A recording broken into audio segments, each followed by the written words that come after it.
বন্ধুরা অবশেষে চালু হয়ে গেল স্মার্ট ইউটিআই থেকে প্যান কার্ড বানানো। তো আপনারা ভালো করেই জানেন যে 1 এপ্রিল থেকে প্যান কার্ড বানানোর নিয়মে অনেক চেঞ্জ হয়ে গেছে। তো তারপর থেকে কিন্তু স্মার্ট ইউটিআই বন্ধ ছিল। তো অবশেষে চালু হয়ে গেল। আজকের ভিডিওতে আপনাদেরকে এটাই দেখাবো স্মার্ট ইউটিআই থেকে আপনারা কিভাবে প্যান কার্ড করবেন। স্মার্ট ইউটিআই থেকে প্যান কার্ড বানানোর আগে ছোট ছোট কিছু কথা জেনে নিন। স্মার্ট ইউটিআই থেকে প্যান কার্ড বানাতে গেলে কোনো রকমের আধার কার্ডের সাথে মোবাইল নাম্বার লিঙ্কের দরকার লাগে না, কোনো ওটিপি লাগে না, কোনো ফিঙ্গারপ্রিন্ট লাগে না এবং হার্ড কপি কোথাও পাঠাতে হয় না। তাই এত জনপ্রিয় স্মার্ট ইউটিআই। তো চলুন দেখে নিই স্মার্ট ইউটিআই থেকে কিভাবে প্যান কার্ড করবেন। তো সবার আগে আপনি আপনার পোর্টাল খুলে নেবেন, ইজি অনলাইন প্যান। এই পোর্টালের আইডি যদি আপনার কাছে না থাকে তো আমাদের ডেসক্রিপশন বক্স ফার্স্ট কমেন্ট, সেখানে আইডি নেওয়ার লিঙ্ক আছে, সেখান থেকে আইডি করে নেবেন বা ওপরে দেওয়া হোয়াটসঅ্যাপ নাম্বারে আমাদের সঙ্গে যোগাযোগ করবেন। তো সবার আগে দেখতে পাচ্ছেন এখানে রয়েছে স্মার্ট ইউটিআই, সবার উপরে দেখতে পাচ্ছেন। আপনি এখানটায় ক্লিক করবেন, করে স্মার্ট ইউটিআই নিউ এখানটায় ক্লিক করে বানাবেন। যদি আপনি বাচ্চাদের প্যান কার্ড করতে চান তাহলে স্মার্ট ইউটিআই মাইনর এই অপশনটা সিলেক্ট করবেন। তো আমি তো 18+ করছি, তাই স্মার্ট ইউটিআই নিউ এই প্যানটাতে ক্লিক করব। ক্লিক করলে আমার কাছে দেখতে পাচ্ছেন স্মার্ট ইউটিআইয়ের যে নতুন ফর্ম সেটা কিন্তু এখানে কমপ্লিট লুপে খুলে যাবে। তো চলুন দেখিয়ে দিই এই প্যান কার্ডটা কীভাবে ফিল আপ করতে হবে। তো প্রথমে বলছে কাস্টমার ডিটেলস। তো প্রথমে বলছে কাস্টমারের ফার্স্ট নেম, অর্থাৎ যার নামে প্যান কার্ড বানাচ্ছেন তার প্রথম নাম এখানে, তারপরে তার মিডিল নেম, তারপরে তার লাস্ট নেম, এরপরে তার এখানে আধার নেম অ্যাজ পার আধার, অর্থাৎ আধার কার্ডে যে নাম থাকবে সেই নামটা এখানে দিতে হবে। তারপরে আধার কার্ডের নাম্বার এখানে দিতে হবে, এখান থেকে জেন্ডার সিলেক্ট করতে হবে আর এখানে ডেট অফ বার্থ সিলেক্ট করতে হবে। ব্যাস, এরপর চলে আসুন নিচে কাস্টমার ডিটেলস। ওকে, তো এখানটায় মোবাইল নাম্বার দিতে হবে কাস্টমারের আর এখানটায় কাস্টমারের ইমেল আইডি দিতে হবে। এরপর চলে আসুন প্যারেন্ট ডিটেলস। তো প্যারেন্ট ডিটেলসে দেখতে পাচ্ছেন এখানে বন্ধুরা ফাদার ফার্স্ট নেম দিতে হবে আর ফাদার লাস্ট নেম দিতে হবে। মিডিল নেম থাকলে দেবেন, না হলে দেবেন না। এরপর চলে আসুন অ্যাড্রেস ডিটেলস অ্যাজ পার আধার কার্ড অনলি, অর্থাৎ এখানে আপনার কমপ্লিট অ্যাড্রেস ডিটেলস দিতে হবে। আপনার আগে যেভাবে দিতেন সেই একই রকমভাবে এখানে অ্যাড্রেসটা ফিল আপ করবেন। এরপর ডকুমেন্ট টাইপ দেখতে পাচ্ছেন এখানে চেঞ্জ হয়ে গেছে, এখানে বলছে প্রুফ অফ আইডেন্টিটি। তো এটা কিন্তু আপনার আধারই থাকবে। প্রুফ অফ অ্যাড্রেস এটাও কিন্তু আধারই থাকবে এবং এখানে proof of date of birth এটা কিন্তু চেঞ্জ হয়ে গেছে, দেখতে পাচ্ছেন এখানে ডেট অফ বার্থ হিসাবে আপনি এই ডকুমেন্টগুলো এখানে দিতে পারবেন। তো আপনার কোনটা আছে? আপনার এখানে ভোটার কার্ড থাকবে, আমার আপনার সকলের বেশিরভাগই ভোটার এখানে আইডি রয়েছে। কারো কারো দেখবেন এখানে ড্রাইভিং লাইসেন্সও থাকতে পারে, দিতে পারেন। কারো বার্থ সার্টিফিকেট থাকলে বার্থ সার্টিফিকেট দিবেন। হ্যাঁ, যার যেটা থাকবে। কারো মাধ্যমিকের সার্টিফিকেট থাকলে মাধ্যমিকের সার্টিফিকেট দেবেন। তো আমার এখানে ভোটার কার্ড আছে, তাই আমি এখানে ভোটার কার্ড সিলেক্ট করব। করার পর ডকুমেন্ট আপলোডিংয়ের ক্ষেত্রে দেখতে পাচ্ছেন প্রথমে আধার কার্ডের এখানে ফ্রন্ট সাইড, আধার কার্ডের ব্যাক সাইড, তারপরে এখানে ডেট অফ বার্থ প্রুফ হিসাবে যেটা আপনি এখানে সিলেক্ট করবেন। ভোটার কার্ড করলে এখানটায় আপনি ভোটার কার্ডের পিডিএফটা আপলোড করবেন আর এখানে ফটো আর এখানে সিগনেচার আপলোড করে পে অ্যান্ড সাবমিটে করলেই আপনার এখানে ফর্ম কিন্তু কমপ্লিট হয়ে যাবে। তো চলুন আমি ফর্মটা সম্পূর্ণ ফিল আপ করে আপনাদেরকে সাবমিট করে দেখাচ্ছি পরবর্তী পেজ কি আসছে।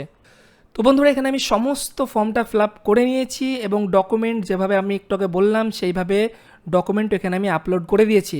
এখানে একটা কথা বলে দিই, আপনারা যে ডকুমেন্ট আপলোড করবেন প্রত্যেকটা ডকুমেন্ট পিডিএফে আপলোড করবেন এবং ডকুমেন্টগুলোর সাইজ পিডিএফের সাইজ আপনার এখানে 200 কেবির কম রাখবেন, না হলে সমস্যা হবে, ঠিক আছে। আর ফটো সিগনেচার এগুলো জেপিজিতে রাখবেন, তাহলে হয়ে যাবে। আর ডকুমেন্টগুলো পিডিএফে রাখবেন। তো এরপর আমি সিম্পলি এখানে পে অ্যান্ড সাবমিটে ক্লিক করব, এরপরে ওকে করব।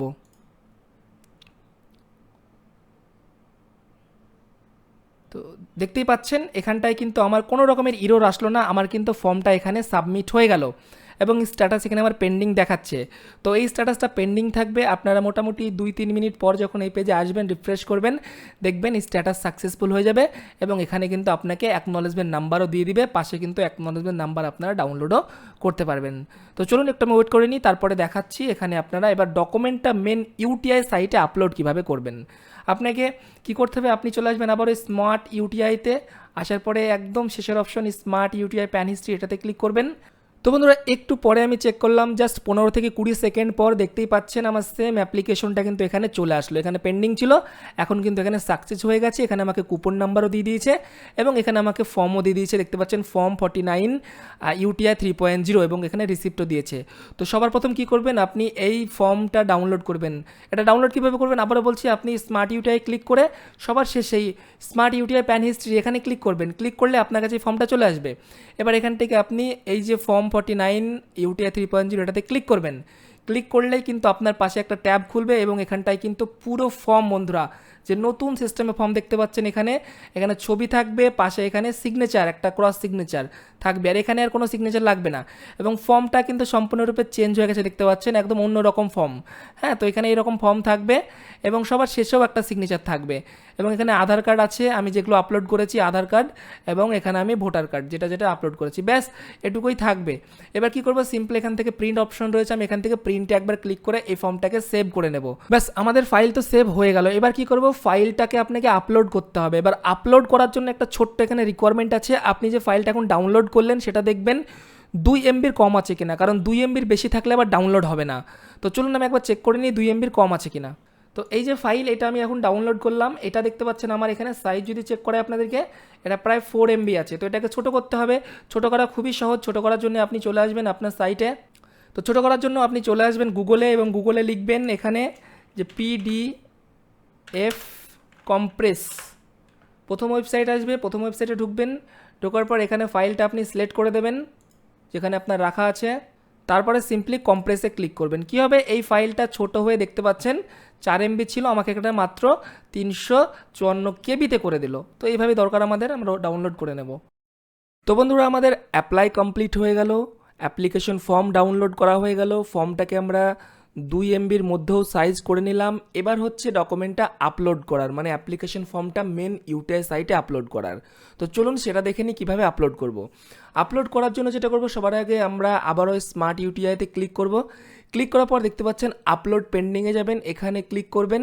এখানে ক্লিক করলেই আপনার অ্যাপ্লিকেশনটা এখানে চলে আসবে। এবার এখানে দুইভাবে আপলোড করা যাবে, একটা হচ্ছে আপলোড ক্রপ ফাইল আর একটা হচ্ছে আপলোড ম্যানুয়াল। তো এই ম্যানুয়াল অপশনটা নতুন অ্যাড হয়েছে, কারণ কি আপলোড ক্রপ ফাইলে যখনই আপনারা ক্লিক করবেন দেখবেন সার্ভার ডাউন বলবে। আমি দেখাচ্ছি ক্লিক করে, আমি যখন ক্লিক করলাম এই দেখুন ইউটিআই সাইট খুলে যাচ্ছে, এবং এখানে কিন্তু কোনো রকমভাবেই দেখুন সার্ভার এখানে ডাউন বলছে, এভাবে 3-4টে ট্যাব খুলছে, বাট সার্ভার ডাউন হচ্ছে না। তাই আপনাদের জন্য নিয়ে আসা হয়েছে ম্যানুয়াল আপলোড। তো কী করবেন, সিম্পলি আপনি ম্যানুয়াল আপলোডে ক্লিক করবেন। ম্যানুয়াল আপলোডে যখনই ক্লিক করবেন দেখুন এটা সম্পূর্ণ নতুন অপশন এসেছে আমাদের। তো এখানটায় আপনারা দেখতে পাচ্ছেন সিম্পলি এখানটায় রয়েছে আমাদের অ্যাপ্লিকেশন নাম্বার রয়েছে, এবং এখানটায় আমাদেরকে ফর্মটা আপলোড করতে বলছে, এখানটায় আমাদেরকে ফটো আপলোড করতে বলছে, আর এখানটায় আমাদেরকে সিগনেচার আপলোড করতে বলছে, এবং সাইজটাও এখানে বলে দিয়েছে। প্রথমেই দেখতে পাচ্ছেন বলেছে total size of form plus photo plus signature must be under 2 MB। অর্থাৎ আপনারা যে ফর্মটা একটুকে ডাউনলোড করলেন, আপনাকে দেখালাম আমি 2 MBর মধ্যে করে, ছোট সাইজ করে, তো ওটা 2 MBর মধ্যে রাখবেন।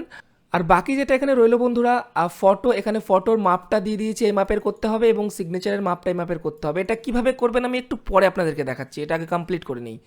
তো দেখুন এখানটায় আমি জাস্ট কী করবো, প্রথমে পিডিএফটা এখানে আমি আপলোড করে দেবো, জাস্ট এখানে ক্লিক করে নিচ্ছি। দেখুন পিডিএফটা এখানে আমি আপলোড করে দিলাম।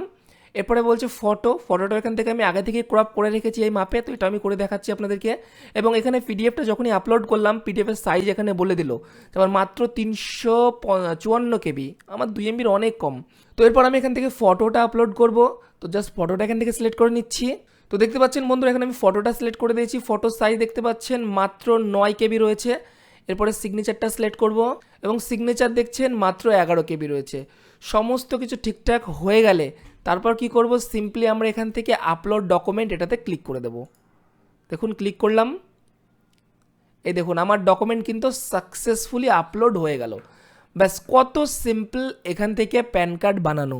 তো বন্ধুরা, যে সমস্ত কাস্টমারদের আধারের সাথে মোবাইল লিঙ্ক নেই, যারা ওটিপি দিতে চাইছেন না বা যারা ফিঙ্গারপ্রিন্ট দিতে চাইছেন না, তাদেরকে এই প্রসেসে একমাত্র আমাদের সাইট থেকেই এই পদ্ধতিতে আপনারা without OTP without fingerprint pan card করতে পারবেন। তো যারা আইডি নিতে চান উপরে দেওয়া হোয়াটসঅ্যাপ নাম্বারে যোগাযোগ করতে পারেন, অথবা ডেসক্রিপশন বক্স প্রথম কমেন্টে লিঙ্ক আছে, সেখান থেকে আপনারা সরাসরি আইডি রেজিস্টার করতে পারেন। আইডি কস্ট মাত্র 99 রুপিস। তো এবার চলুন আমরা আপনাদেরকে দেখাই ফটোটা কিভাবে ক্রপ করবেন, ঠিক আছে? তো ফটো ক্রপ করার জন্য আপনি আমাদের ইজি অনলাইন পোর্টালে চলে আসবেন। আসার পরে এখানে একটা অপশন পাবেন প্যান টুল বলে, দেখতে পাচ্ছেন প্যান টুল। সিম্পলি আপনি এই প্যান টুলে ক্লিক করুন। প্যান টুলে ক্লিক করার পর কী করবেন, এখানটায় যে প্রথম option photo signature crop offline or smart ইউটে, আপনি এই অপশনটায় ক্লিক করবেন। এই অপশনে যখনই ক্লিক করবেন আপনার কাছে দুটো পেজ খুলবে। প্রথমটাই বলছে ফটোর জন্য, আর সেকেন্ডটাই রয়েছে সিগনেচারের জন্য। তো ফটোর জন্য এখানে সিলেক্ট ফটো আছে, এখানটায় আপনি ফটোটা প্রথমে সিলেক্ট করবেন। আমি এখানে করে নিচ্ছি, দেখুন এখানে আমি একটা বড় A4 সাইজ পেপারে ফটো সাইন একসঙ্গে করে নিয়েছি, ঠিক আছে? এবার এটা কি করবেন, আপনি জাস্ট এখান থেকে জুম করবেন। জুম করে ফটোটাকে ঠিকভাবে এভাবে সিলেক্ট করবেন। এটা মাউস দিয়ে আপনি সাইজে করতে পারবেন, আশেপাশে হাঁটাতে পারবেন, আর এটাকে জুম করবেন।